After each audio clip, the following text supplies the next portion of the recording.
네, 이재명 대통령은 이 반중 시위에 대해서 이것은 표현의 자유가 아니다, 깽판이다 이렇게 말을 했는데요. 총리 동의하십니까? 아마 그렇게 표현할 만한 어떤 혐오적인 행동이나 또는 행위 이런 것이 있었던 부분을 지적한 것일 것이다 이렇게. 네, 그런 게 어떤 게 있었을까요? 그것을 제가 직접 보지는 못했는데요. 제가 그와 유사한 것을 마침 제가 제 지역구에 와서 한번 그러한 단체들이 와서 그 유사한 시위를 한 것을 제가 보고 듣고 한 적이 있었습니다. 네, 좋습니다. 거기서는 굉장히 극단적인 형태의 어떤 폄하 또는 폭력적인 모습 이런 것을 볼 수가 있었습니다. 네, 뭐 폭력적인 모습이다 이렇게 말씀 주셨는데요. 사실 지금 현재 반미 시위도 진행되고 있는 거 아시죠? 양키고 홈, 트럼프 대통령의 얼굴 사진 찍기, 미국 성조기 찍기 등이 진행되고 있는 것을 알고 계실 것입니다. 그런데 이 반미 시위에 대해서는 왜 아무 말씀 없으신가요? 제가 조금 전에 말씀드렸듯이 그 반중 시위에는 그 실제로 상인들이 영업행위를 하고 있는 명동에서 그 상인들이 굉장히 곤혹스러울 정도의 상황이 연출된 것이 있었기 때문에 그것이 상행위라든가 영업과도 굉장히 영향을 미친다 하는 차원에서 그것을 지적한 것입니다. 네, 좋습니다. 반미 시위 역시도 반미 시위 역시도 여러 가지 상행위에 영향을 주는 것은 표현의 사실이고요. 자유에 대해서는 최대한도로 규제되지 않는 것이 좋다 하는 생각을 가지고 있습니다. 네, 적어도 반중 시위나 반미 시위나 동시에 이것이 상인들의 민생에 영향을 주지 않는 범위 내에서 표현의 자유가 지켜져야 한다. 네. 이렇게 말씀하시면 오해의 여지가 없지 않을까 이런 생각을 하게 되는데요. 네. 단순히 반중 시위에만 대해서만 이 깽판이다 이렇게 얘기가 나오니까 미국도 오해하지 않겠는가. 저는 이 관세 협상이 잘 되고 있지 않는 이유 중에 하나는 미국이 여러 가지 오해를 하고 있는 부분이 있기 때문이다 이렇게 생각을 하고요. 그 중에 하나도 이런 모습이 아닌가 이런 생각을 하게 됩니다. 네, 적어도 지금 그 문제는 아닌 것 같습니다. 네, 여러 가지 문제가 그동안 쌓였습니다. 미국인 6명에 대한 체포, 오산 공군기지에 대한 압수수색 등이 다 모여서 또 이런 일들이 만들어지지 않았는가 이런 생각을 하게 되고요. 제가 다른 질문으로 넘어가겠습니다. 대만 올해 2분기 실질 GDP 성장률 알고 계십니까? 우리를 넘었다 지금 이렇게 듣고 있습니다. 2분기의 성장률이요?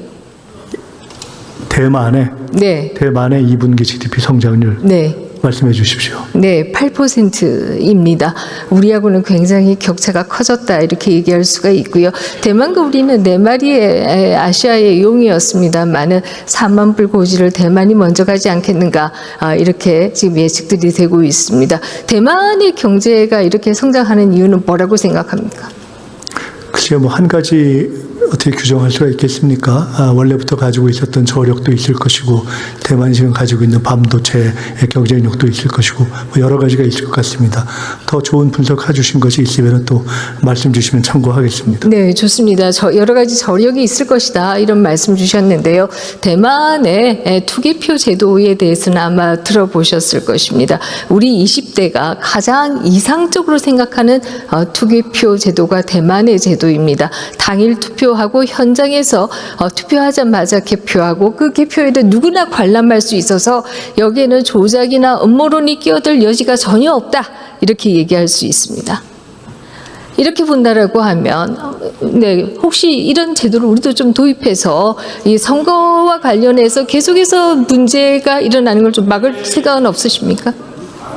글쎄요, 지금 이미 대한민국의 투표 시스템에 대해서 음모론 이건 어떠건 이러저러한 차원에서 문제를 제기하는 것은 별 근거가 없다고 다 정리가 되어 있는 상황이기 때문에 우리가 굳이 저것을 도입할 상황은 아니지 않는가 생각을 합니다. 네, 국제적으로도 문제 제기들이 있는 것은 사실이고요.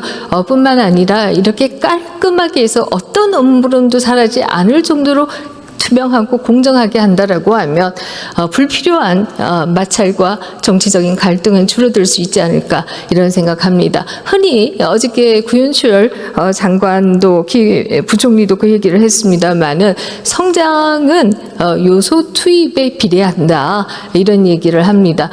물적, 인적 요소 투입을 더 많이 할수록 성장한다 이렇게 얘기하는데요. 그거 이외에도 굉장히 중요한 게 있습니다. 사회적 신뢰가 높을수록 같은 요소 투입에도 더욱 많은 성장을 가능하게 한다 이런 얘기이고요. 우리 젊은 세대들이 대만과 같이 좀 투명하고 공정한 투개표 제도를 도입하자라고 하는 것은 우리 사회가 좀 더 성장할 수 있고 신뢰받는 사회로 가자 이 얘기다 이렇게 얘기할 수 있습니다. 어떻습니까? 동의합니까? 네, 전적으로 공감하고 바로 그것 때문에 사회적 신뢰를 국내적으로 파괴하다시피 했던 사실상 파괴해서 나락에 빠뜨렸던 상황으로부터 우리 모두가 같이 어렵게 지금 헤쳐나가고 있는 거 아니겠습니까? 네, 좋습니다. 그 나락의 원인 제공자는 또 누구이냐 이렇게 얘기하면 얘기는 달라질 수 있다 이런 얘기를 할 수가 달라지지 있고요. 않을 것 같습니다. 제가 여기에 대해서 논쟁하면 시간이 없기 때문에 계속하지는 않겠습니다. 혹시 구축 효과란 얘기 들어보셨습니까? 네. 무슨 얘기입니까? 조금 더 자세히 설명해 주시면 제가 듣겠습니다. 네, 사실 어저께 구현출 장관이 얘기하시는 가운데에서 요소 투입을 하면 성장하기 때문에 정부가 아주 이 예산을 적극적으로 사용할 수밖에 없다. 이제 이런 얘기를 하는데요. 일반적으로 구축 효과라고 한다면 정부가 빚을 내서 돈을 쓰면 쓸수록 기업들은 투자할 수 없고 이로 인해서 성장이 안 된다. 라고 하는 게 구축 효과다 이렇게 얘기 드릴 수가 있고요. 대만의 경우에는 국가 부채율이 29%밖에 안 된다라는 얘기도 드리겠습니다. 그렇게 보면 우리 저력에 있어서 앞으로 치고 나갈 수 있는 저력이 상당히 크다 이런 얘기도 드릴 수가 있을 겁니다. 또 다르게 얘기한다라고 하면 정부가 빚을 내서 투자한다라고 하는 것이 얼마나 큰 위험이 있을 수 있는가 하는 얘기이기도 하다 이런 얘기를 드리겠습니다. 네, 말씀 주신 그 부채 문제에 대한 걱정은 충분히 이해하고 또 공감합니다. 그러나 현재의 상황에서 저희들이 성장을 위한 투자를 해야 한다는 것도 충분히 이해하실 것이라고 생각합니다. 네, 그 성장을 위한 투자가 빚을 내서 하게 되면 이자 갚느라고 이자율은 올라가고 기업은 더 높은 이자율을 내게 되고 이로 인해서 기업이 투자를 하지 못한다라고 하는 게 구축 효과다 이런 얘기를 드리겠습니다. 자, 좋습니다. 지금 화면 보시면요, 유럽의 젊은이들 그리고 또 아시아의 젊은이들이 시위하는 장면이 나오고 있습니다. 전 세계의 젊은이들이 시위 대열에 나서고 있다 이렇게 얘기 드릴 수가 있습니다. 유럽의 젊은이들은 주로 반이민 시위를 하고 있고요. 아시아의 경우에는 네팔을 비롯해서 인도네시아 등에서는 반중 시위를 하고 있습니다. 반이민 시위 왜 한다고 생각하십니까? 근본적으로는 세계 여러 나라에서 가지고 있는 경제적인 어려움이 여러 가지 시위의 바탕에 깔려 있다고 생각합니다. 네, 경제적 어려움이라고 하면 결국 실업률 등이 거기에 깔려 있다 이렇게 얘기할 수도 있을 텐데요. 젊은이들이 분노하는 것은 단순한 실업이 아니라 우리의 문화가 깨어진다. 우리가 만들어온 사회 시스템이 이민자들 때문에 깨어진다. 우리가 과연 이 땅의 주인으로 계속 살 수 있는가? 이에 대한 문제의식이다. 이렇게 얘기도 드릴 수가 있습니다. 그런 면에서 보면 우리나라 젊은이들이 반중 시위하는데도 일맥상통하는 부분이 있다. 이런 얘기를 드릴 수가 있습니다. 과연 우리가 계속해서 이 땅의 주인으로 살아갈 수 있겠는가? 혹은 내 자식들이 이 땅의 주인으로 살아갈 수 있을까? 이에 대한 문제의식이 그 뒤에는 있다. 이런 얘기를 드리겠습니다. 자, 우리 사회에서 펼쳐지고 있는 여러 가지 중에 일부의 예를 들어 반중 또는 혐중과 관련된 것을 우리 사회 또는 우리 청년들이 이 가지고 있는 문화적 자부심, 국가적 자부심, 미래에 대한 자부심 이것을 가지고 전 세계와 교류할 수 있는 자부심 이라는 것을 별로 생각하지 않고 특정 국가에 대한 문제로 좀 좁혀서 보는 것은 우리 청년이나 우리 사회의 잠재력을 너무 낮게 보는 거 아닌가 하는 생각이 듭니다. 네, 그러나 또 그것이 현실이다 이런 말씀을 드리겠고요.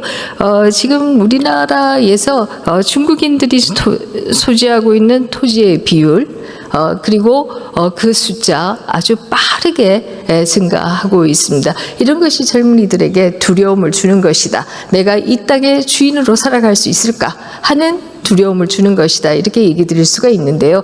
그런데 안타깝게도 우리나라의 부동산 제도의 경우에는 오히려 외국인에 대해서 특혜를 주고 이 한국인에 대해서는 역차별을 하고 있다. 이렇게 얘기 드릴 수가 있습니다. 왜냐라고 한다면 그것은 바로 우리 한국의 부동산 제도가 가구 중심의 규제를 하고 있기 때문에 외국인들은 가구가 확인되지 않아서 이 부동산 관련된 세금을 훨씬 더 싸게 대출도 훨씬 더 용이하게 내고 있다. 이런 것이 젊은이들이 문제의식을 가지는 이유이다. 이런 얘기를 드리겠습니다. 지금 표 보시면 전 세계에서 외국인이 이 주거 부동산을 취득하는 것을 얼마나 어렵게 하고 있는가 하는 거 보실 수가 있는데요. 중국은 물론이고 호주, 캐나다, 뉴질랜드, 싱가포르 할 거 없이 당분간 주택을 아예 사지도 못하게 하는 나라들이 상당수 있다. 이런 얘기를 드리겠습니다. 그래서 이 부분에 대해서 최근에 실거주해야지 된다라고 하는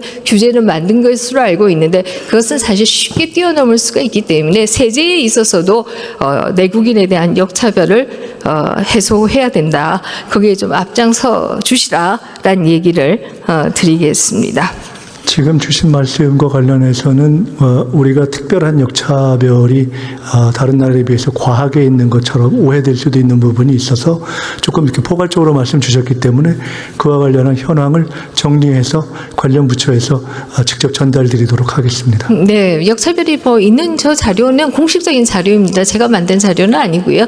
그래서 다른 나라들이 왜 그러면 외국인에 대해서 주거 부동산 소유를 하지 못하도록 막고 있는 규제들을 자꾸 하고 있느냐라고 하면 바로 이 땅의 주인이 누가 될 것인가에 대한 두려움이 있는 것이다. 그뿐만 아니라 부동산 가격의 지나친 상승 이런 것들에 대한 두려움이 있기 때문에 저런 규제를 하는 것이다. 소위 민주주의 국가라고 하는 나라들도 저렇게 하고 있다. 이런 얘기를 드리겠습니다. 제가 대중부질문을 거의 빠지지 않고 계속 앉아 있었는데요. 총리가 가장 많이 쓰신 단어 중에 하나가 국민주권정부란 단어 가장 많이 쓰셨습니다. 국민주권을 발휘하는 기제 어떤 게 있을까요? 저희가 국민주권정부라고 할 때는 첫째는 기본적인 철학을 말씀드리는 것이고 그리고 일상적으로 제가 간단한 걸 물었습니다. 철학을 물은 건 아니고요. 선거권의 행사가 국민주권을 발휘하는 가장 대표적인 기제이다. 이렇게 얘기 드릴 수가 있는데요. 우리나라의 경우에는 지방선거에서 외국인에 대해서도 선거권을 주고 있습니다. 이런 나라 있는 거 아십니까? 들어보셨어요? 제가 다른 나라의 경우를 얼마나 많은 나라에서 그렇게 행해지고 있는지는 알지 못하지만은 우리는 많은 토론을 거쳐서 지금 이 자리에 앉아 계신 여야 의원님들 그리고 그 이전에 선배들의 오랜 토론을 거쳐서 좋습니다. 지방선거에 도입하고 있는 것으로 알고 있습니다.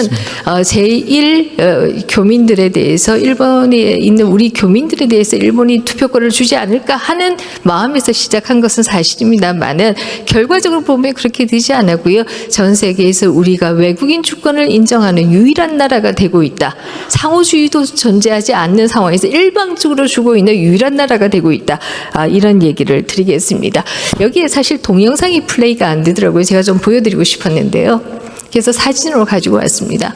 우리 여의도 대통령으로 불리시는 정청래 대표가 중국으로 선거 유세를 하는 겁니다. 이렇게 외국인 주권이 강화되면은 이제 우리가 중국어뿐만 아니라 다양한 언어를 해야지 선거 운동에 나설 수 있는 시대가 오지 않겠는가 이런 생각조차도 하게 됩니다.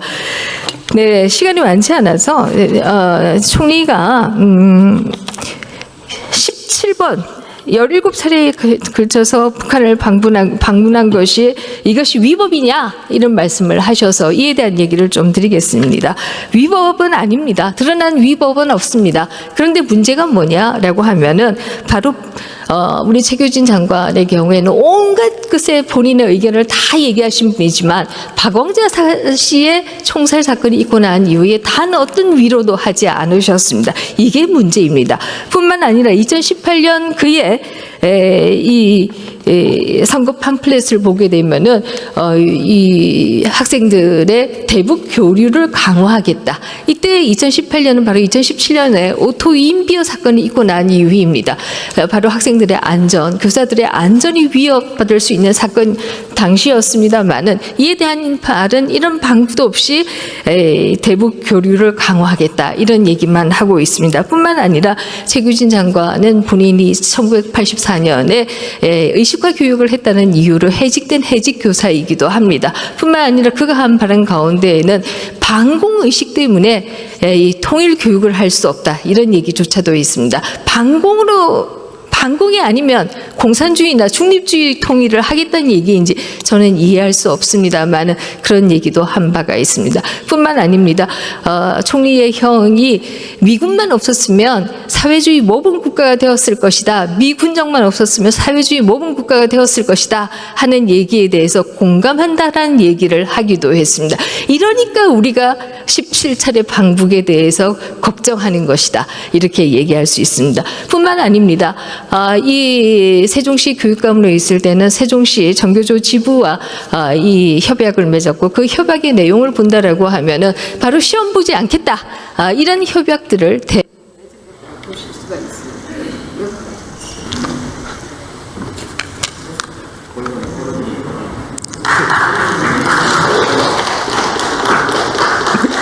의장님, 제가 답변 말고 아까 나이 의원님께 답변하다 하나 제가 정정할 부분이 있어서 그것만 말씀을 드리겠습니다. 아까 우리 나경원 의원님께서 연임제, 중임제 말씀하셨는데 제가 한 번 하고 건너뛰어서 또 하는 뜻으로의 중임제는 아니다라는 생각을 쭉 하고 그런 토론을 했던 기억이 있어서 제가 그것을 착각해서 연임제, 중임제를 반대로 말씀드렸다 하는 것을 정정드립니다. 그러니까 다시 말씀드리면 아까 나연님이 말씀하신 대로 연임제라고 적혀 있는 것이 맞다 하는 확인을 드립니다. 충분히 전달됐습니다.